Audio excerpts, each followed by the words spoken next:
sabi nung mga taga-Sierra Gym, ano daw, yung natake daw ako. Mabuti nga, nandun si Angel sa kabilang kwarto, ginising ko ating gabi. Nagpumasaya ako pero walang nangyari sa pamamasahe. Kasi sumakit yung ano ko, yung dibdib, pababa. Sumakit yung aking tiyan. Yung pala hanggang sa likod. Tapos naalala kong bigla yung mga papilis ng ano, mga papilis ng lupa. Ando doon kasi sa portfolio ko. May isang nasabihan nga ako doon na ano, 988 yung ano ng portfolio number. Magbubukas.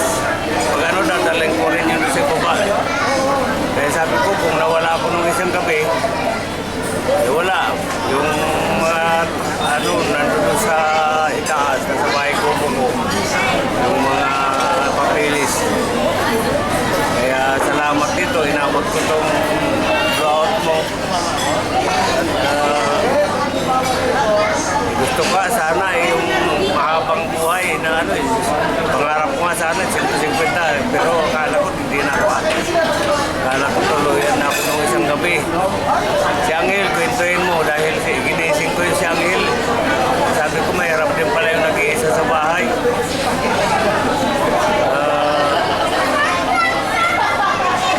Tapos yung basta na lang sila mami. Saka yung sana ikaw, yung edad mo maging mabuti na.